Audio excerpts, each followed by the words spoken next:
I don't really remember the circumstance of how it happened, but this kid's like guts are just hanging out.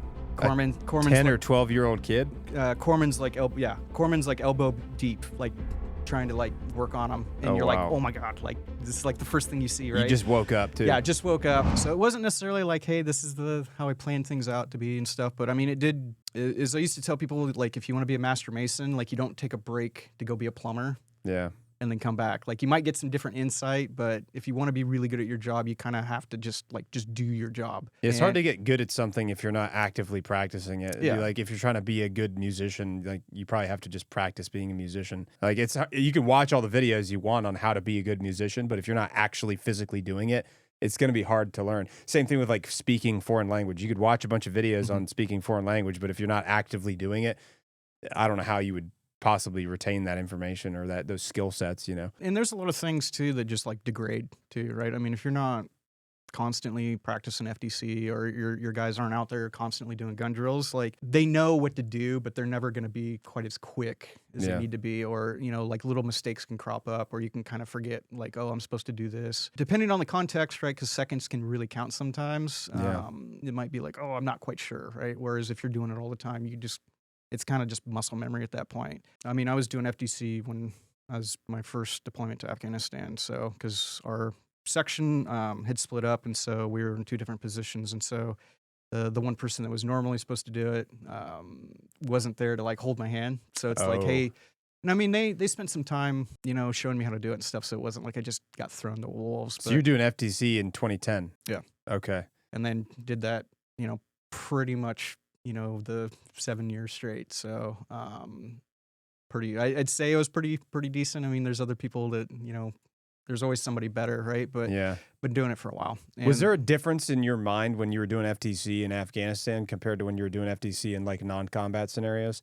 Like, as far as like, did you feel more pressure because you knew people were actually relying on you, like, because they were like in ticks and stuff like that? Yes and no. So training there's always like unique challenges in training, because like, like, one of the things that used to really, really annoy me, you go do your order, and then they would brief all these grids, but like the grids are actually like on the range that like everybody's going to be maneuvering on. And there are some ranges, like range 400, where we do shoot on the maneuver range, right? Yeah.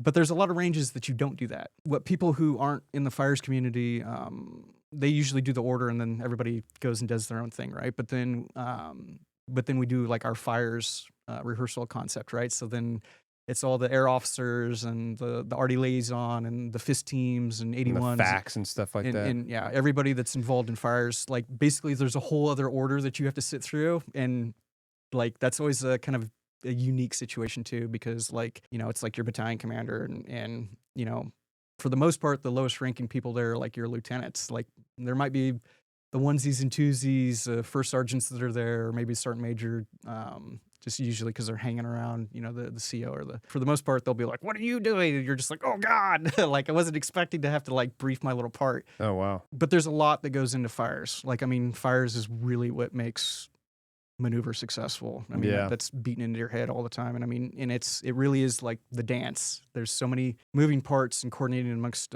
so many different entities. And, but sometimes you would go through that and they would read the same grids and you're like, okay, that's on the maneuver range. Are we shooting on the maneuver range? And then people wouldn't like answer you. And then like you go show up to the range and then you realize that you're shooting completely on a different range that's in a completely different direction. And so like sometimes you get things like that that are kind of stressful because you've been told like, hey, this is what you're doing. Yeah. And then, you don't really have that, obviously, that kind of contrived situation when you're in Afghanistan. But it's also different because like people rehearse a lot of times, right, for those ranges. So like everybody kind of knows what's going on. I mean, there was one fire mission that we had to do just for a loom. It wasn't anything special, but like person gets on the radio and you kind of end up being like a 911 operator, and they're just like, hey, I need a fire mission. And you're like, okay, that's not how we do call for fire.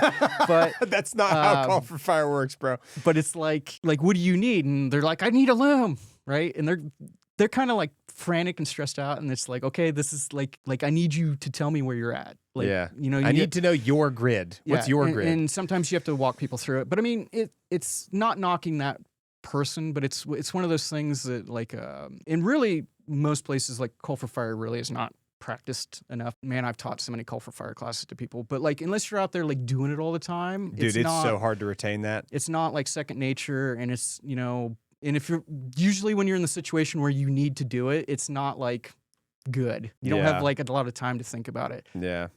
So I've had those situations. I've also had situations where, you know, it's just like super frantic and you don't know what's going on, and like you got to be right.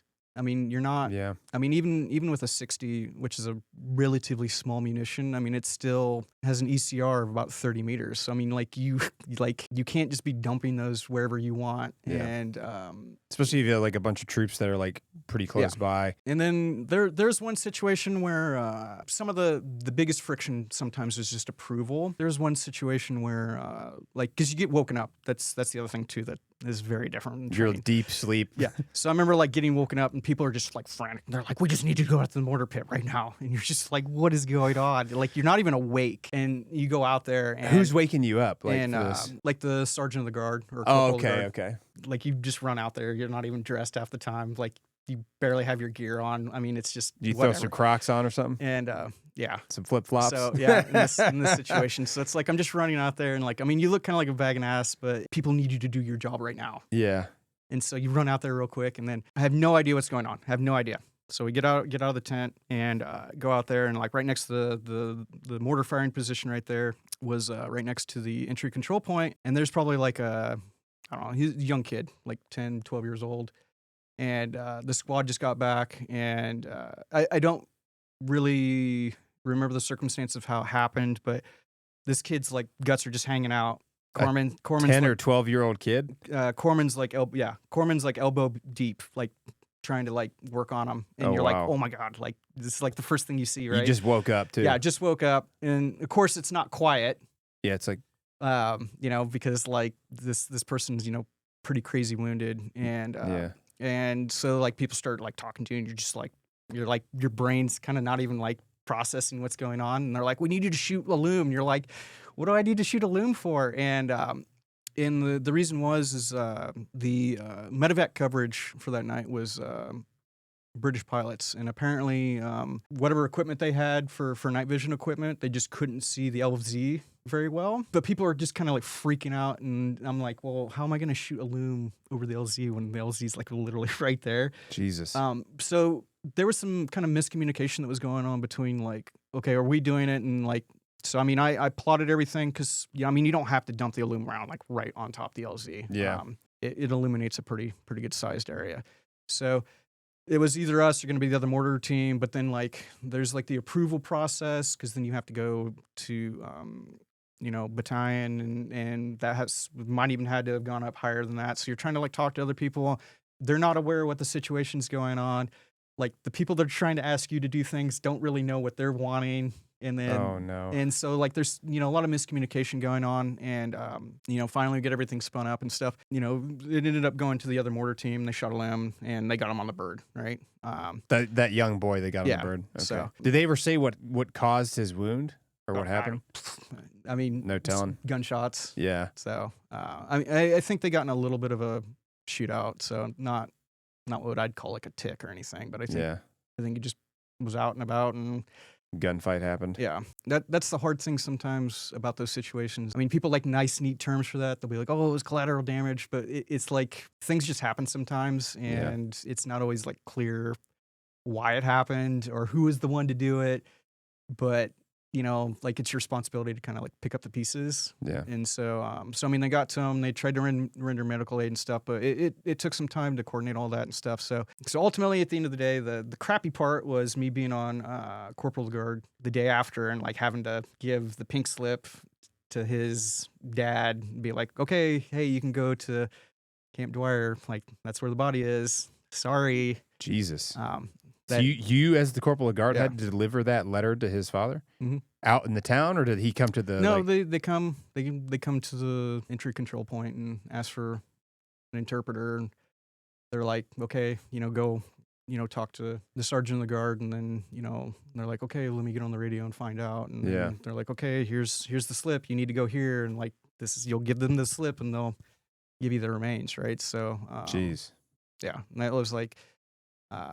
pretty crappy experience in some Yeah. aspects. Just because, like, I mean, like some of the older men in Afghanistan, I mean, it's those people have had a very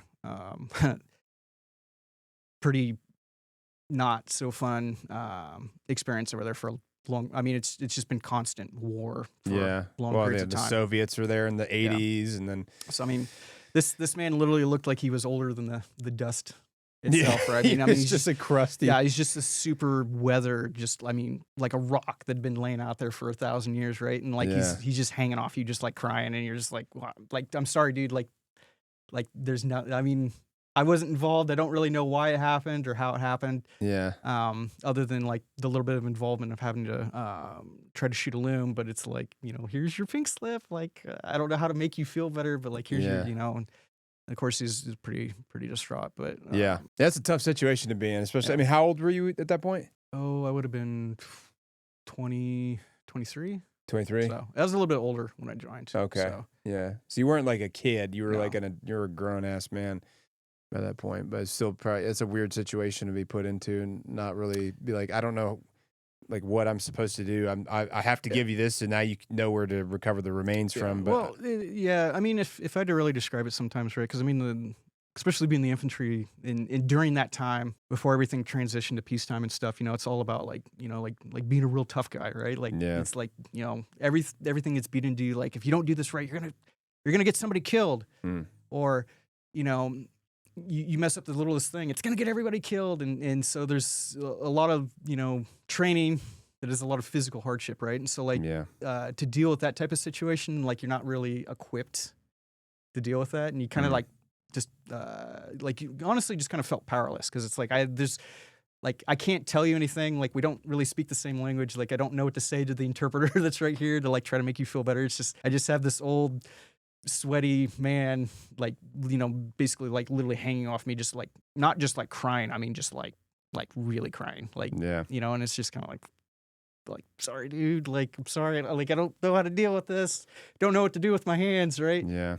And there's nothing you can really do to like improve that. And I mean, in that, I mean, stuff like that happens. I mean, there's I wasn't there for some of it, but I mean, there's so Afghan civilians that would hit IEDs, and for those that have been over there, they know that if people are going to go do things, it's not like two people in a vehicle; it's a bunch of people in a vehicle, and they're not big armored vehicles. So when they hit an IED, that's meant to blow up an MRAP or at the time, a MAT V, right? I mean, it like really blows up the vehicle they're in, and like, people have to go out there and deal with that. And so, I mean, it's like, really at the end of the day, kind of a not very fun situation, right? Because it's Yeah. like most of them were not actively trying to like, shoot at us or, build IEDs and things. I mean, there's a lot of people there, like, were just people just living their version of how they think life needs to be. Yeah. They're just out there